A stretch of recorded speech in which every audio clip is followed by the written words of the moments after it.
Et voici aujourd'hui Fantôme, un jeu de cartes tactiques pour 2 joueurs. À partir de 10 ans, c'est un jeu de Xavier Lardy, édité par Ludonote. Alors, avant de parler du jeu proprement dit, parlons un petit peu de ce format de jeu, car effectivement, ce sont des éditions que l'éditeur a appelées Ludobook. En effet, au début du jeu, eh bien, vous avez un petit livret qui vous raconte une petite histoire. Donc vous avez un livre, en fait, à l'intérieur du jeu, avant de trouver les règles du jeu elles-mêmes, ainsi que le matériel qui est constitué de petites cartes comme ceci. Dans ces cartes, on va tout d'abord trouver 2 cartes d'aide de jeu, donc chaque joueur va pouvoir en recevoir une et la placer devant lui. Elles décrivent un petit peu les effets des cartes. Ensuite, nous avons des cartes spéciales qui vont représenter les différentes zones dans lesquelles les joueurs vont jouer. Vous disposerez ces 4 cartes dans ce sens-là devant le premier joueur, c'est-à-dire avec le nom de chacune des cartes en direction du premier joueur. Le deuxième se placera de l'autre côté. Ensuite, vous avez un paquet de cartes personnages. Dans ces personnages, vous allez trouver un personnage qui s'appelle Wilson Exorciste. Et ce personnage-là, vous allez le placer face visible de ce côté-là du jeu. Les autres personnages vont être bien mélangés et posés en tas par-dessus Wilson Exorciste visible.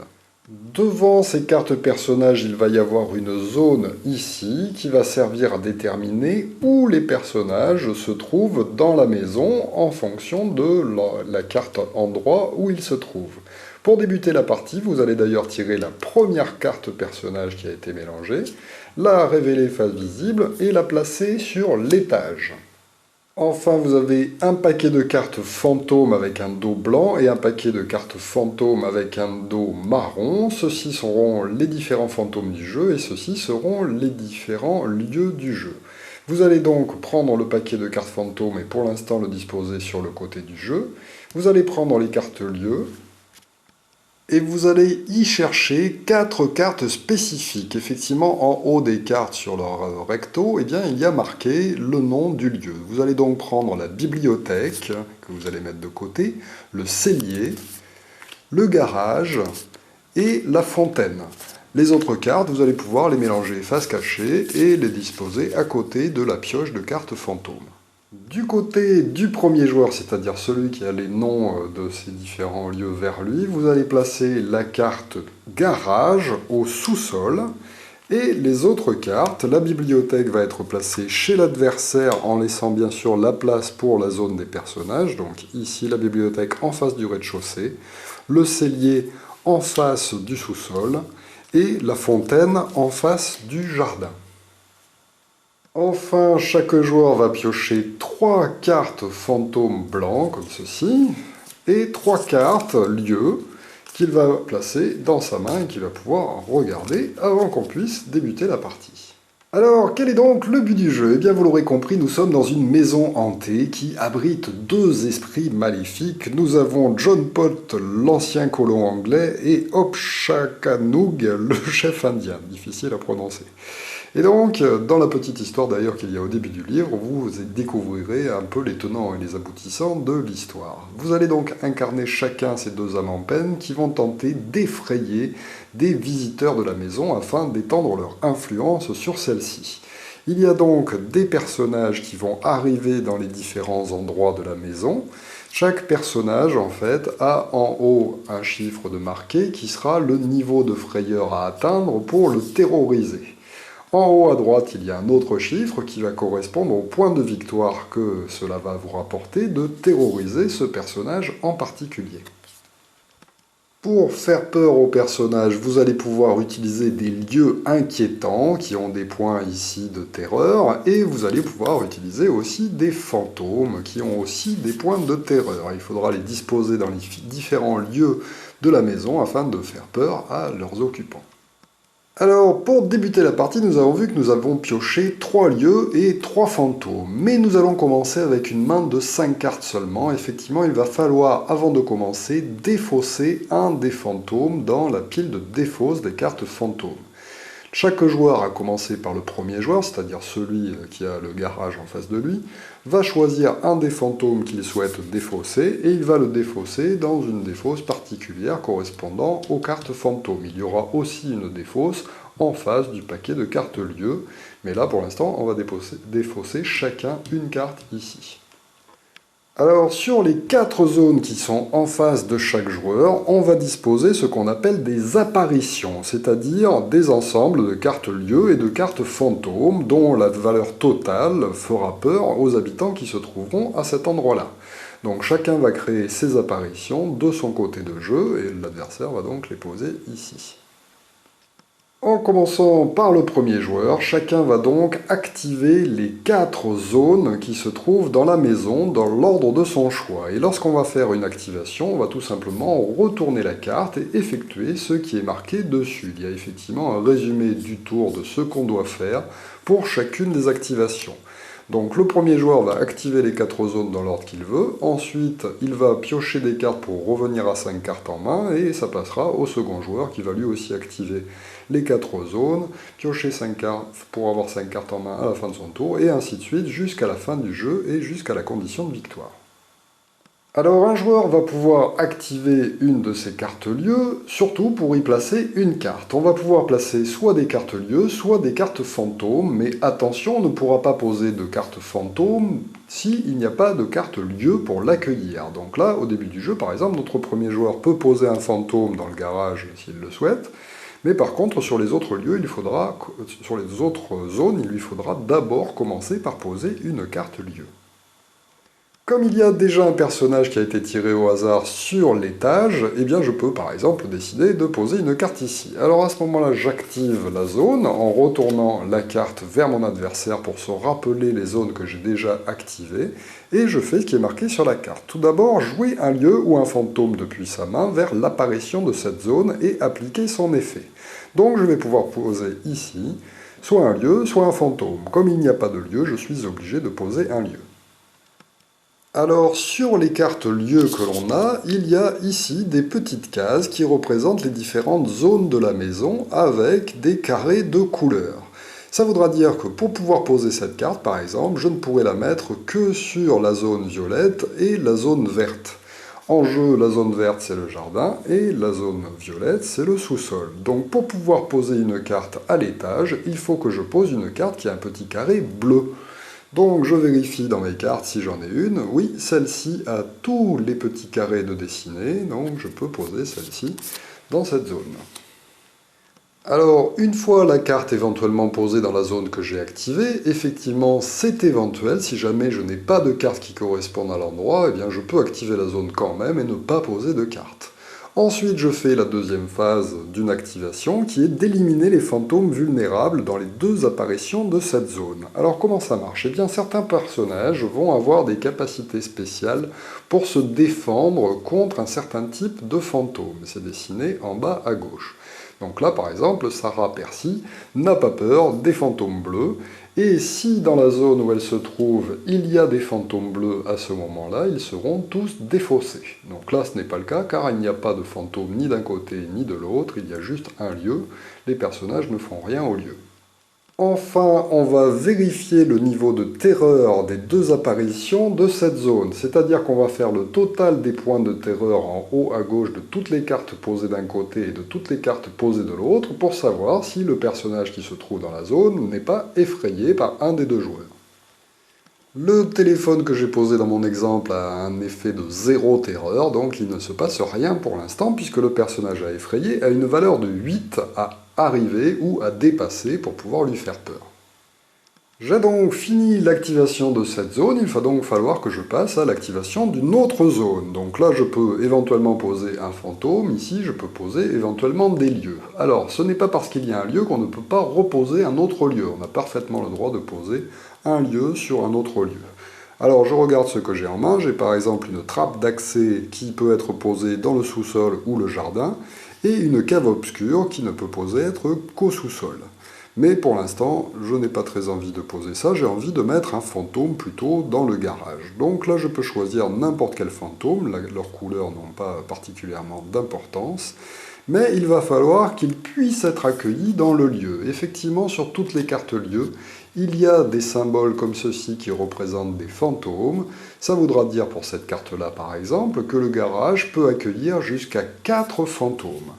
Donc là, je peux très bien choisir un de mes personnages fantômes et de le placer ici, en le posant un petit peu en décalé, de façon à ce qu'on puisse voir les cartes du dessous. Et donc je mets un revenant envoûteur, qui a une valeur de 1 de frayeur. Donc au total, pour l'instant, j'aurai 2 de terreur. Les fantômes ont tous un petit symbole de dessiné dessus eux qui leur donne une capacité spéciale que je peux utiliser au moment où je les place. Donc là, lorsque je place le revenant envoûteur ici, eh bien je peux regarder sur ma petite fiche d'aide de jeu à quoi correspond le symbole. Eh bien ça veut dire que mon revenant a une capacité spéciale d'envoûteur qui va permettre de faire arriver un personnage dans la zone s'il n'y en a pas. Là, il n'y a pas de personnage, je peux donc soit prendre un personnage d'une zone adjacente, à gauche ou à droite, pour l'amener sur cette case, ou bien, si je veux, prendre un nouveau personnage de la pioche pour l'amener dans la maison. C'est donc ce que je vais faire, je vais tirer une carte personnage que je vais placer ici, en face de mon revenant envoûteur. Alors bien sûr, j'ai oublié de retourner la carte, il faut l'activer pour pouvoir commencer à poser des cartes et effectuer les capacités spéciales des personnages que l'on place. Ensuite, j'élimine les fantômes vulnérables, ce personnage-là ne fait peur à aucun fantôme, donc là, il ne se passe rien ni d'un côté ni de l'autre. Et ensuite, on vérifie le niveau de terreur des deux apparitions. Pour l'instant, j'ai 2 points de terreur, mon adversaire a 1 point de terreur, et Thomas, le petit garçon qui vient d'arriver au sous-sol, a un niveau de frayeur de 5. Il faudra donc arriver à 5 ou dépasser 5 pour lui faire peur. Donc pour l'instant, ce n'est pas le cas. Comme il ne se passe rien de plus, eh bien je vais pouvoir activer en une des 2 zones qui me restent. Je décide donc d'activer le jardin et de placer un lieu, puisque je n'ai pas le droit de placer de cartes fantômes. Je place donc ma trappe d'accès, que j'ai le droit de mettre ici, car il y a un carré vert correspondant au jardin. Alors attention, certaines cartes ont une capacité spéciale, et celle-ci en fait partie. Effectivement, il y a un petit symbole comme ça avec un fantôme et une flèche vers le haut et une flèche vers le bas. Cette capacité spéciale n'existe que sur les lieux qui ont 2 carrés de dessinée dans cette zone-là. Ceux qui ont 4 carrés de dessinée, c'est-à-dire qui peuvent être joués sur n'importe quelle zone, n'ont pas cette capacité. Et ceux qui ont un seul carré de dessinée n'ont pas non plus cette capacité. Alors, que permet cette capacité? Eh bien, elle permet de transférer des fantômes qui se trouvent d'une de ces zones à l'autre zone au moment où on pose la carte. Donc là, en posant la carte, je peux transférer jusqu'à 2 fantômes, c'est toujours 2 fantômes, de la zone correspondante à la zone que je viens de mettre. Donc là, par exemple, mon jardin, je le pose ici. Il est relié au sous-sol qui est violet. Je peux donc, si je le souhaite, transférer 2 fantômes libres, c'est-à-dire des fantômes qui se trouvent sur le dessus du paquet, vers ma nouvelle zone. Donc là, par exemple, je n'ai qu'un seul fantôme, je pourrais décider, si je le souhaite, de transférer mon revenant envoûteur ici. Là, je ne vais pas le faire parce que le personnage se trouve ici et que pour l'instant ici il n'y a personne. Donc ça peut être plutôt intéressant de le laisser ici. Donc je pose cette carte mais sans effectuer sa capacité spéciale. Ensuite j'élimine les fantômes mais on s'en fiche, puisqu'il n'y a pas de personnage ici. Et enfin on vérifie le niveau de terreur mais c'est pareil, il n'y a pas de personnage. Je passe donc à la dernière activation. En main, je n'ai pas de carte lieu qui correspondent à cet endroit-là et je n'ai pas le droit de poser de fantômes. Je fais donc une activation sans poser de carte. Je fais l'élimination des fantômes mais il ne se passe rien. Je vérifie le niveau de terreur mais il n'y a toujours pas de personnage. J'ai donc terminé mon tour puisque j'ai activé les 4 zones. Je vais donc maintenant pouvoir piocher des cartes de fantômes ou des cartes de lieu pour compléter ma main à 5 cartes.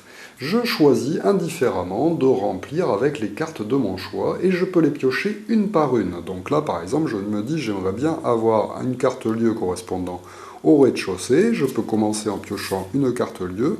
Ah, super, je pourrais la mettre dans le rez-de-chaussée. Maintenant, je décide de prendre des fantômes, ici, pour compléter ma main jusqu'à 5 cartes. Maintenant que ma main est complétée, eh bien le tour passe à mon adversaire. Il décide par exemple de poser à l'étage une chambre d'enfant, car il n'a pas encore de lieu à cet endroit-là et qu'il a bien envie aussi de tenter de faire peur à Sarah Percy. Donc il active cet endroit-là avant de poser sa carte. Ensuite, on effectue le reste, mais pour l'instant, on ne dépasse pas les points de terreur du personnage. Et la capacité spéciale ne permet d'éliminer personne. Ensuite, il décide de poser un revenant envoûteur dans le cellier qui est ici afin de tenter de faire peur à cet enfant.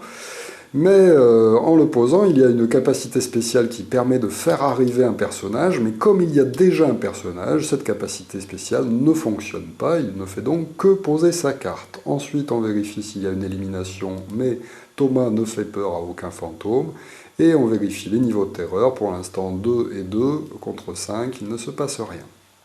Il pourrait ensuite décider de jouer l'activation du jardin pour placer une ombre squatteuse ici, qui a une capacité spéciale lui permettant de prendre un lieu libre qui se trouve chez l'adversaire pour le mettre par-dessus son propre lieu. Donc toc, il décide de le poser comme ceci. Il a donc pour l'instant 4 points de terreur, je vous expliquerai un petit peu les calculs plus tard, mais ça ne sert à rien puisqu'il n'y a rien à récupérer, il ne lui reste plus qu'à jouer au rez-de-chaussée, mais il n'a pas envie de jouer de cartes, il décide donc de l'activer sans rien faire, et pour l'instant comme il n'y a pas de personnage, il ne se passe rien de plus, il termine son tour en piochant pour récupérer 5 cartes. Et le jeu va donc ainsi se poursuivre à tour de rôle jusqu'à ce que quelqu'un parvienne à faire peur à un personnage. Alors parlons un peu de la vulnérabilité des fantômes. Effectivement, lorsqu'on active une zone et qu'on constate que le personnage qui s'y trouve fait peur à certains fantômes qui se trouvent chez l'un ou chez l'autre joueur, ça va marcher en même temps chez les deux adversaires, eh bien on va devoir défausser les fantômes en question. Donc là par exemple, si Sarah Percy se retrouve à un moment avec des fantômes bleus d'un côté ou de l'autre, eh bien ces fantômes vont être défaussés un par un, en commençant par le dernier, dans la pile de défausse des cartes fantômes. Là c'est un fantôme bleu, celui-ci est aussi un fantôme bleu, les deux sont défaussés. S'il y a plusieurs fantômes à défausser à ce moment-là, on commencera toujours par les fantômes du joueur actif. Donc là, je défausserai d'abord celui-ci en premier, si par exemple c'était à ce joueur d'activer. Et ensuite, on va défausser ceux de l'adversaire aussi, en commençant par le dernier posé. Donc là, ce fantôme bleu-là va se faire éliminer, et celui-ci aussi. On va donc laisser le fantôme rouge et enlever le fantôme bleu qui se trouve dessous. Ensuite, parlons de la terreur que l'on inflige aux personnages qui se trouvent dans la maison. Si à un moment donné, lors d'une activation, on compte que le niveau de terreur d'une apparition, c'est-à-dire le total de tous les points qui ont été posés, arrive ou dépasse au total des points de terreur qu'il faut pour faire peur à un personnage, eh bien celui-ci va pouvoir être défaussé. Alors attention, on vérifie le niveau de terreur à la fois d'un côté et de l'autre. Il peut parfois arriver que les deux joueurs fassent peur au personnage. À ce moment-là, c'est évidemment celui qui aura posé le plus de points de terreur qui prendra ce personnage et qui pourra le placer devant lui. Alors ce personnage va immédiatement faire marquer au joueur qui le récupère le nombre de points de victoire qui est marqué dessus. Et ensuite, le joueur qui a fait peur au personnage va devoir défausser toutes les cartes qui se trouvent de son côté. Donc là, par exemple, je commencerai par défausser mes cartes fantômes qui se trouvent là, et la carte lieu dans la défausse des cartes lieu. Attention, si les deux joueurs ont exactement le même nombre de points de frayeur, eh bien c'est celui dont c'est le tour, le joueur actif, qui va récupérer le personnage et défausser ses cartes. Autre cas particulier, il peut arriver dans le jeu, à cause des capacités spéciales de fantômes, que deux personnages se retrouvent dans la même zone. Si jamais deux personnages ou plus se trouvent dans une zone, il sera impossible de leur faire peur à l'un comme à l'autre. Il faudra donc attendre que les personnages se séparent pour espérer leur faire peur et les terroriser. Le jeu va donc ainsi se poursuivre jusqu'à ce qu'un joueur parvienne à atteindre 11 points de victoire ou plus grâce aux points de victoire donnés par les personnages qu'il a effrayés. Alors attention, sur les lieux spéciaux qui peuvent être joués sur n'importe quelle zone, c'est-à-dire ceux qui ont toutes les couleurs ici, eh bien il y a un symbole en haut qui indique qu'ils permettent la protection contre les attaques des personnages. Donc là par exemple, pour la cheminée, elle a une protection contre les personnages qui font fuir les fantômes rouges. Le téléphone a une protection contre les personnages qui font fuir les fantômes jaunes. Alors ça veut dire que lors de la phase où normalement on doit éliminer les fantômes vulnérables correspondant à ceux dont le personnage est protégé, donc là par exemple jaune, normalement il aurait fallu enlever les personnages jaunes, et bien comme ils sont protégés par le téléphone qui a une protection contre l'attaque jaune, eh bien on peut garder ces personnages ici.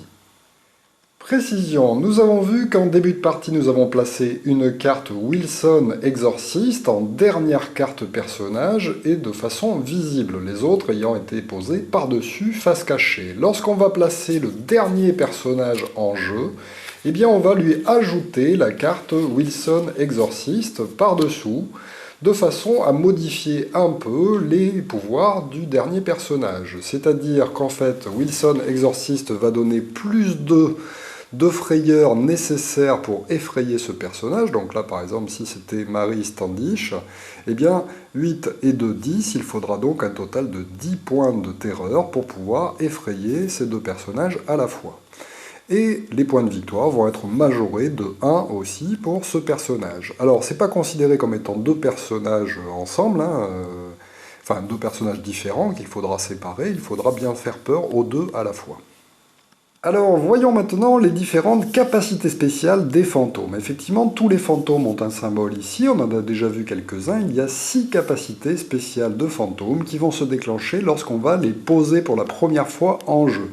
Effectivement, lorsqu'on va bouger les fantômes ensuite d'un lieu à un autre, la capacité ne se redéclenchera pas, elle ne se déclenche qu'au moment où on les pose pour la première fois en jeu.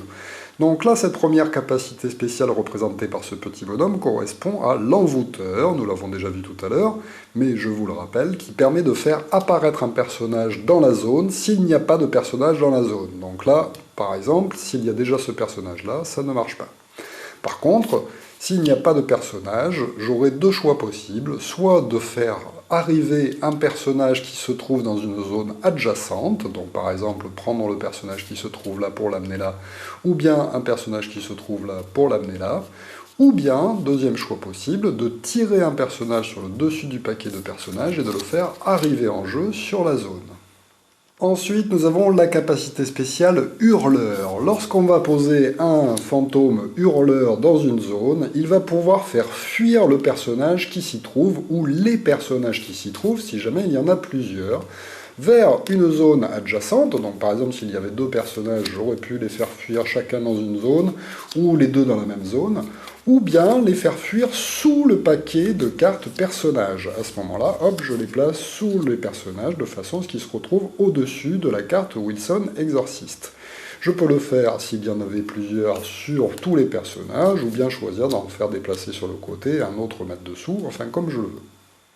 Ensuite, nous avons la capacité spéciale Reine. Donc par exemple, l'ombre Reine, alors toujours pareil, il y en a dans toutes les couleurs des capacités spéciales, donc ça va permettre, lorsqu'on pose cette carte en jeu, de prendre un fantôme adverse de la même couleur que la Reine, mais à condition qu'il soit libre et chez l'adversaire. Donc là, par exemple, je pourrais décider de poser la Reine rouge ici, pour récupérer ce fantôme rouge qui est disponible sur un état adverse où qu'il se trouve, et l'ajouter à mon apparition. Bien sûr, il faut qu'il y ait de la place pour recevoir ce personnage. Donc là, par exemple, j'ai un lieu qui me permet de recevoir jusqu'à 4 personnages, c'est bon. Par contre, si je l'avais posé en 4e position, je n'aurais pas pu rajouter un 5e fantôme. Ensuite, nous avons les capacités spéciales Frappeur ou Poltergeist. Lorsque je vais poser un tel fantôme, je vais pouvoir défausser le fantôme adverse se trouvant dans la même zone, à condition qu'il soit libre. Donc là, par exemple, si je pose ici, eh bien, je pourrais défausser le dernier fantôme joué par mon adversaire, et le défausser sous la pile de dans la pile de défausse des cartes fantômes. Ensuite, nous avons les capacités spéciales des invocateurs, avec plus fantômes. Lorsque je vais jouer un tel fantôme chez moi, je vais pouvoir prendre immédiatement la carte fantôme du dessus du paquet de défausse des cartes fantômes, et je peux l'ajouter à mon apparition, toujours en respectant bien sûr le nombre de fantômes que j'ai le droit de poser à cet endroit-là.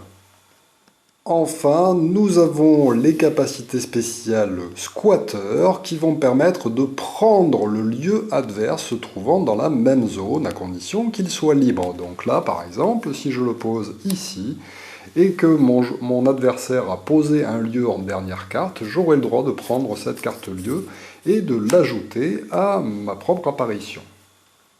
Alors attention, en ce qui concerne les reines et les squatteurs, il n'y a pas de chiffre de terreur de marqué. Effectivement, pour les reines, le chiffre qu'il y aura ici correspondra au nombre de fantômes de sa couleur qui ont été joués dans l'apparition. Donc si par exemple j'avais joué ma reine ici, eh bien là j'ai un autre fantôme rouge, et on compte la reine aussi comme étant un fantôme rouge, c'est donc comme si cette petite tête de fantôme représentait un 2. De la même façon, pour les squatteurs, ça va correspondre au nombre de lieux qui ont été joués dans l'apparition. Donc si j'ai une nombre squatteuse par exemple qui avait été posée ici, eh bien ce symbole serait remplacé par le nombre de lieux qu'il y a dans l'apparition, c'est-à-dire ici 2 lieux, donc c'est comme s'il y avait aussi un 2 de représenté à la place de ce chiffre. Évidemment, si je rajoute un autre lieu, eh bien ce sera une valeur de 3 ici. Voilà donc pour Fantôme, un excellent petit jeu à deux où il vous faudra pas mal réfléchir en fait sur l'ordre dans lequel vous jouez les différentes zones et ainsi que les différentes capacités de lieux et de fantômes afin de parvenir à faire peur à plus de monde que votre adversaire. Il est à noter qu'il est assez amusant en fait d'avoir un petit texte écrit par Anne C et correspondant au background du jeu. Merci de m'avoir suivi et à très bientôt pour une nouvelle règle de jeu. Je vous montre quelques-unes des cartes dessinées par Morlock, le dessinateur du jeu. Voilà, donc il y a plein de gentils méchants fantômes dans le jeu. Et les cartes sont plutôt bien illustrées. Merci de m'avoir suivi et à très bientôt pour une nouvelle règle de jeu. Au revoir.